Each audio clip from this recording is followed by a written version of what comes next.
All right, guys. Both of our next guests are fighting in UFC 221 in Perth, Australia. Not only are they close friends and family, but they also co-host the hilariously entertaining Half-Caste podcast. Their Instagram describes them as just two kids from the area. It's a pleasure to welcome Tyson Pedro and Tai Tuivasa to Submission Radio. Boys, welcome to the program. It's a real pleasure having you on this early morning. Thanks for having us, man. It was a bit of a mess around, but we're here. No, it's great. The boys are finally here. It's a 2-for-1 combo. There's obviously a lot to talk about. Before we get into UFC 221, since you're fellow broadcasts like us, you've got obviously the Half-Caste podcast. We want to grab your thoughts on the big fights this past weekend. Tyson, since it's your division, we'll start with you. What did you think of Cormier's win this past weekend over Volkan Ozdemir? Yeah, I was devastated. I missed it. Really? What were you doing? Yeah. What better things did you have to do than watch the fights? We were recording episodes of the podcast. Ah. I flew up to Queensland where Ty's been training to come record a couple of episodes. We tried to rush down, but we only got the end of the Nagano fight after we finished. So, yeah, I heard he just beat him up. Just too skilled. Had more tools. So, no, I wasn't too surprised with that. All this Stipe fight. See, Tyson, that's the first rule of analyst work broken. Even if you haven't seen the fight, you just read about it and pretend like you have. Never admit the truth on the podcast. But Tai, I was going to ask you, since you guys did catch the end of that Nagano fight, what did you think of Miocic's win? Because there's been some criticism there. Some people believe, he should have finished Nagano off. A lot of people impressed with Miocic. They believe he's one of the best heavyweights of all time. Where do you sit on that? I saw both the fights.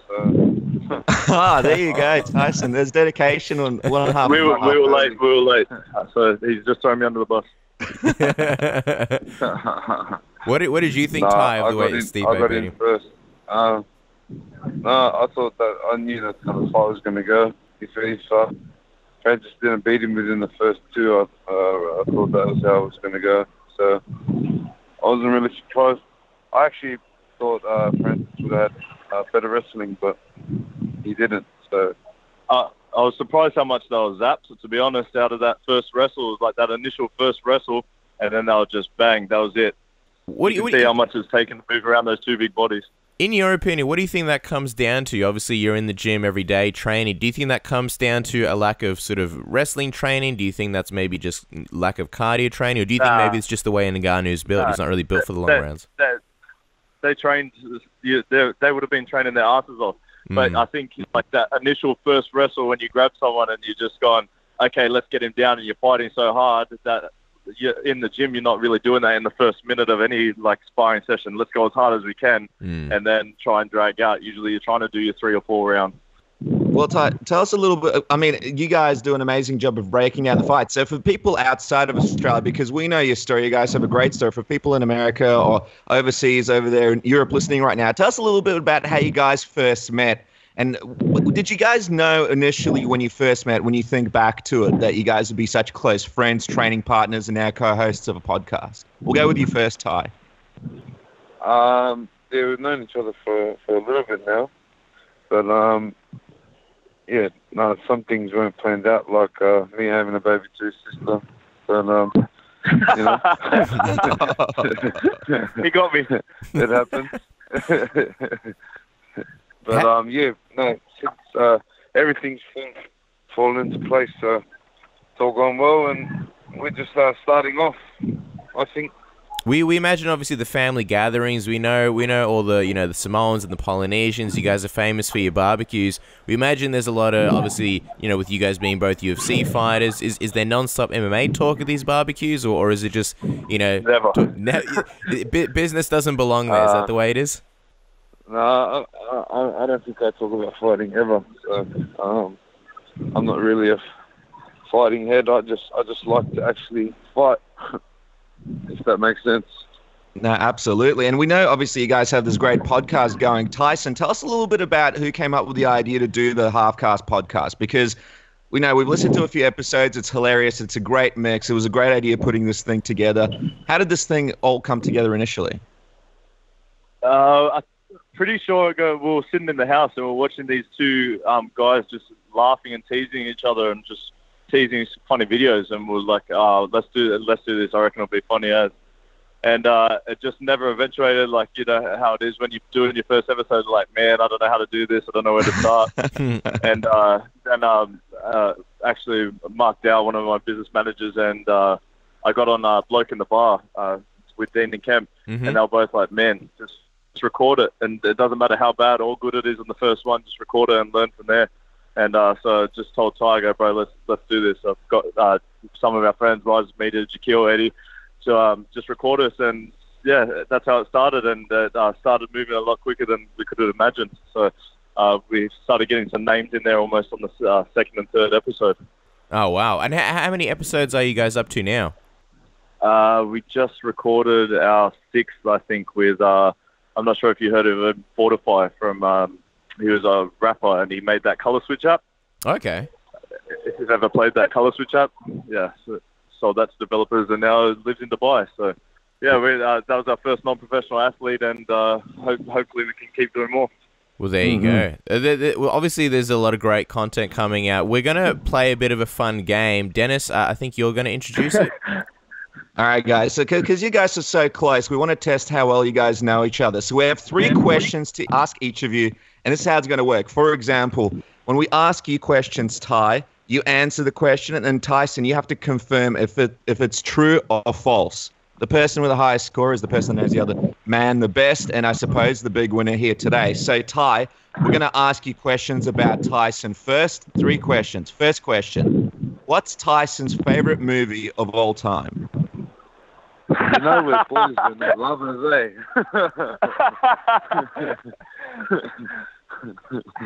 I think, man, he watches like movies every day, so I don't know.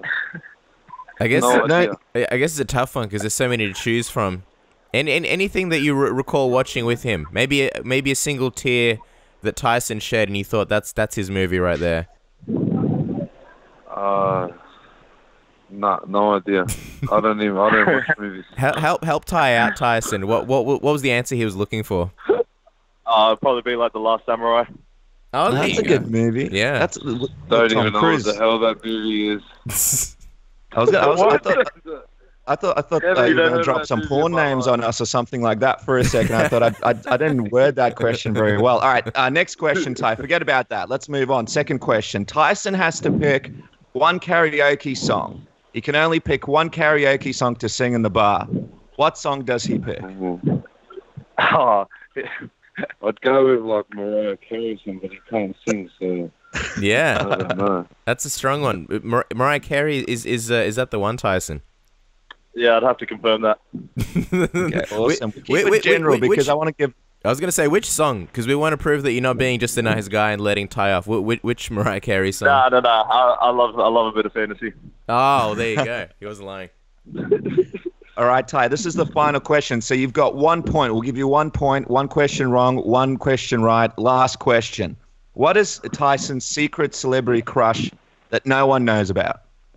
Oh, This would be interesting. I reckon it'd be a boy for some reason. For some reason, I think it'd be a boy. Oh, yeah. Probably. It's all coming out now. So for some reason, no one knows that I'm gay. He loves movies. He loves male celebrities. Which male celebrity stands out, Ty? I'll go The Rock or something. I don't know. You know what? I can't really. I can't really blame him. Tyson, any truth to that? If we were picking males, then yes, it would be The Rock. But I think we're all on the same page there. I mean, The Rock's pretty awesome. He's a beautiful man. He's a beautiful man. Well, you know what?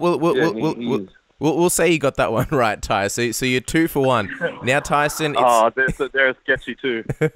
It's your turn. So we got 3 quick questions for you about Ty. So we'll see how many of these you can get right.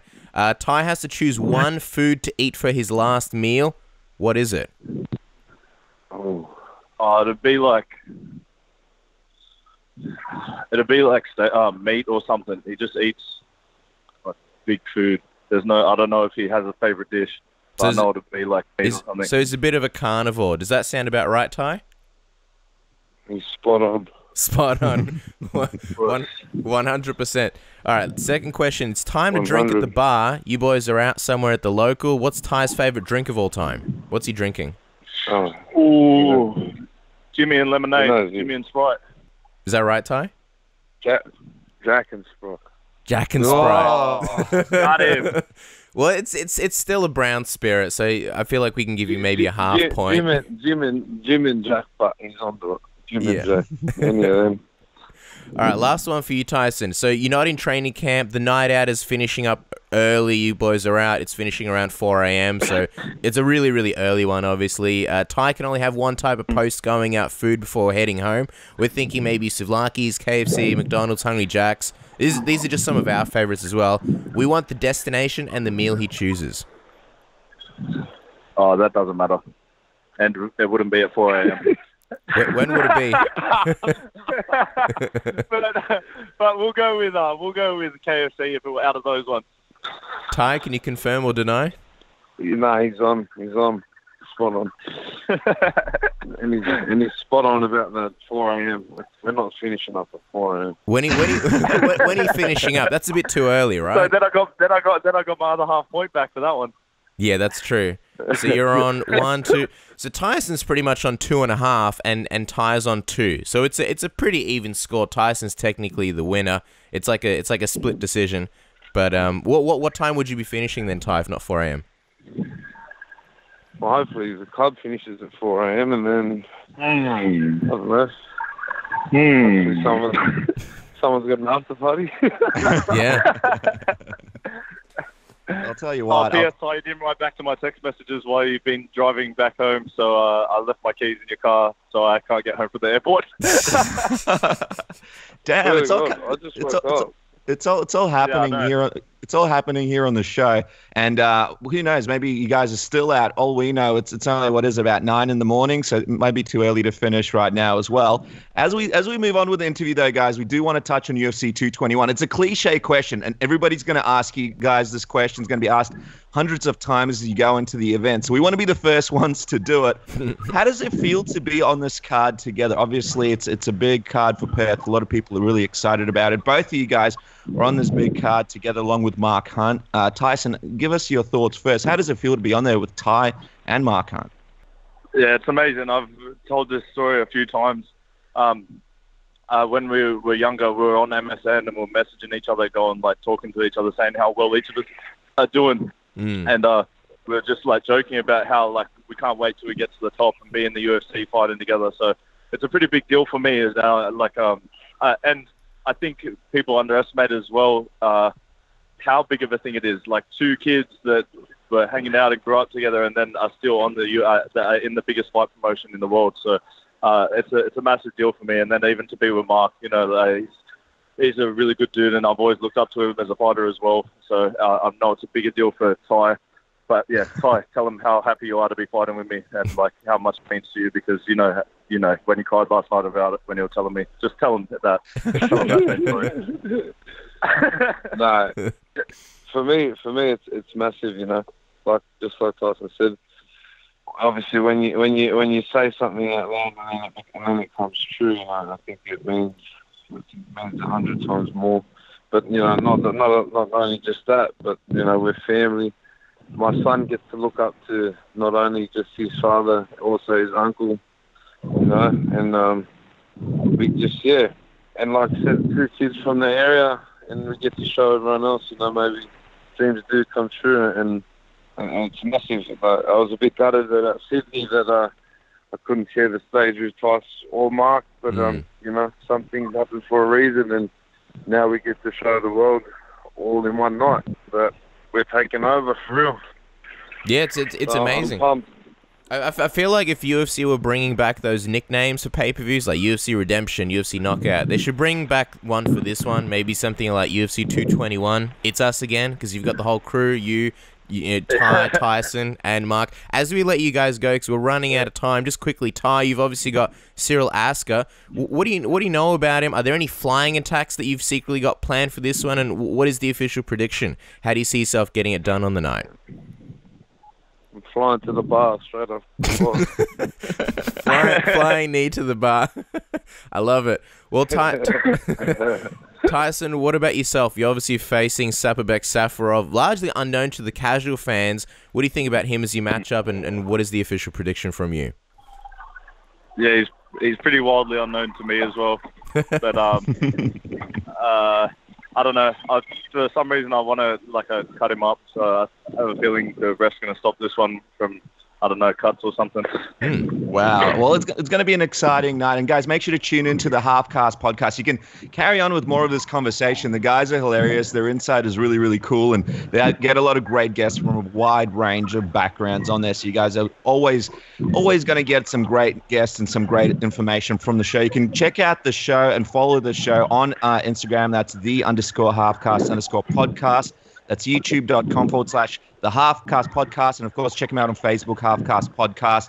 And follow the guys on Twitter at Bam Bam Tuivasa and Tyson_Pedro. Check them out at UFC 221, live from Perth, Australia, on Sunday, Feb 11th for all the Aussies, and Saturday, Feb 10th for our US listeners. Just a couple of guys from the block, but they've taken over a pay-per-view, and it's a pleasure to have you guys on Submission Radio. Thanks for taking time from your drive and trip to the airport for coming on the program. We really appreciate it, guys. No worries. Thank you very much for having us on again, guys. It's always good. Cheers, bro.